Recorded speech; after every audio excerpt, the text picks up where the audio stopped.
So besides eating amazing nutrient-dense food,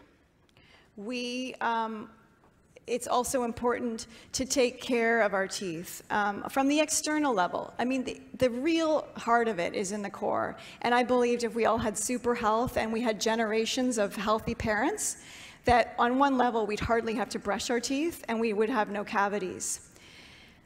And actually, the work of Dr. Price also found that. I mean, you know, he was looking at cultures that were not invaded by modern white food, and they weren't big on brushing their teeth. They had like perfect jaw structure. They didn't have wisdom teeth issues. They had no cavities. He might find one cavity in 100 skulls. And they didn't have Listerine and Crest and all of that to help them out. So taking care of our mouth is important, and it's nice to have, you know, a fresh, clean mouth for sure. And I don't like feeling like a shag rug on my teeth, so it's really good to clean it. And that helps the gums, because the gums need, and the tongue, it's good to have the plaque removed and to take care of our teeth externally.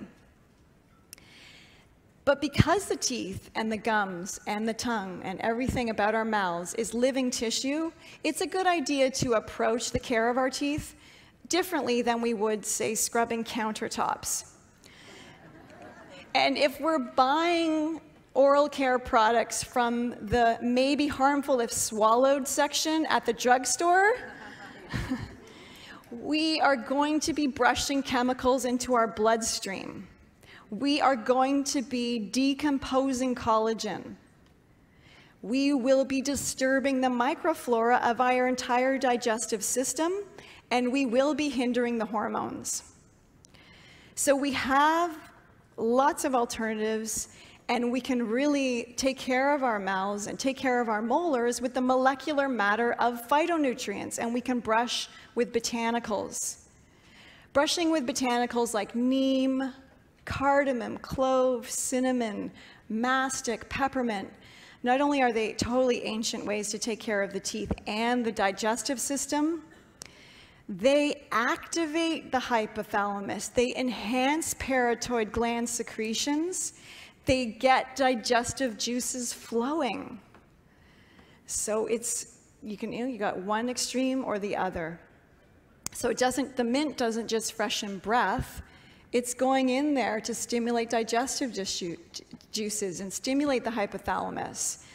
These minute molecules of essential oils are also antifungal, antiviral, and antibacterial.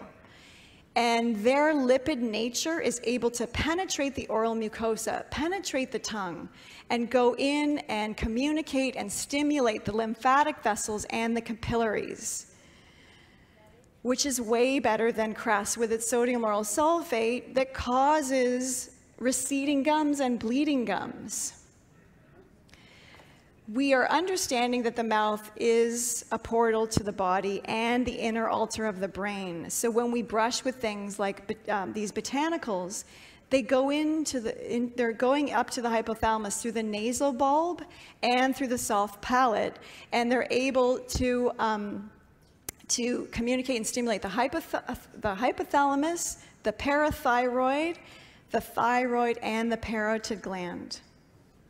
The skin inside our mouths is also very, very, very thin. It's 1 cell thick. It's called the epithelium, and it has an absorption capacity of 90%. So anything that's going in the mouth is drawn into the skin and into the bloodstream by 90%. So you want to pass on the mouthwashes that are known to cause 36,000 cases of oral cancer a year. Amazing that they're all sitting on the shelf ready to buy. I just find that mind-blowing. And so it's thin, but if you get bleeding gums, or if you're flossing and bleeding begins, then it's even faster, and you're sending those toxins directly into the bloodstream right away. So the other great thing about botanicals is they can heal and seal the gums and the mouth tissue fast. Things like rosato, sea buckthorn, frankincense, and mastic and neem, they heal the skin really fast. Many people will have bleeding gums when they floss, and if they use the botanicals, put it along a floss and then floss, they will stop that bleeding gum within 24 hours because they've sent all those nutrients there to heal the skin. Because not only the skin inside the mouth can break really fast, but it can also heal really fast. So that's important to know. Next, I have some more amazing tooth tips for you that you can take home and really put to some practical use.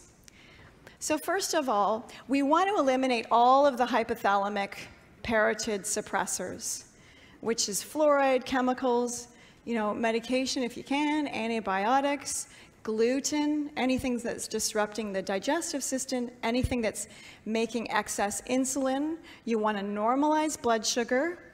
And also, it's important to soak grains and nuts because they have a lot of phytic acid, and phytic acid is an anti-nutrient, and phytic acid inhibits the absorption of phosphorus. So soaking helps a bit, but you actually have to, I forgot, you got to soak and ferment.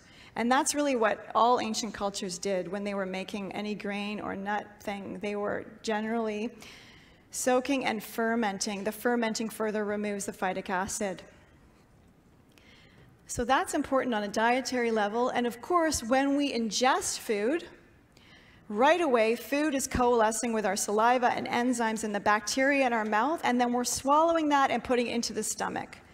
So hopefully, we have a lot of good bacteria in our mouth because we fed our saliva to have good bacteria, and we're cleaning our mouth. So if we have a lot of bacteria plaque buildup and we're eating, then we're swallowing that continually into the stomach.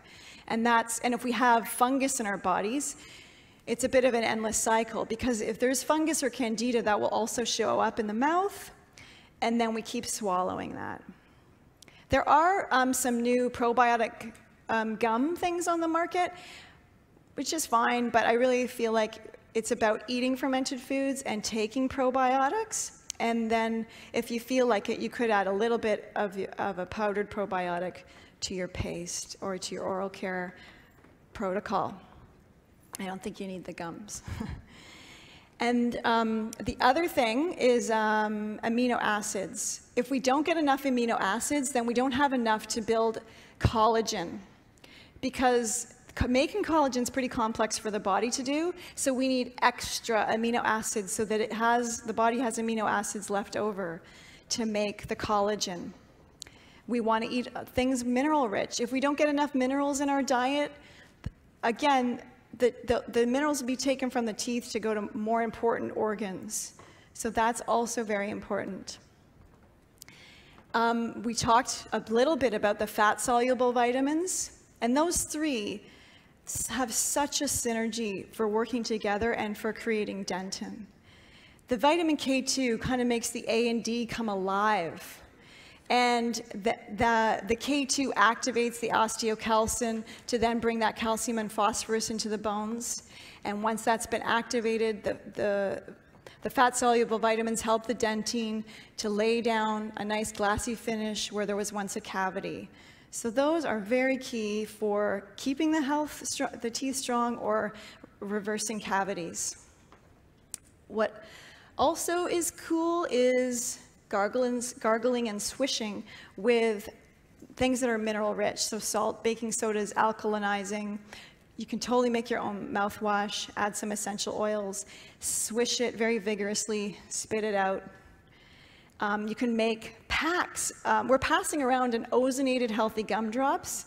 You can put that into the back of your molars. What that's also great for is you can mix in mycelium mushroom, and you can lay that on your gums overnight for helping to make the gums strong and bring the pockets back. We also have an ozonated one. You can put clay and ozone on your teeth and leave that on overnight. Clay is excellent for oral care.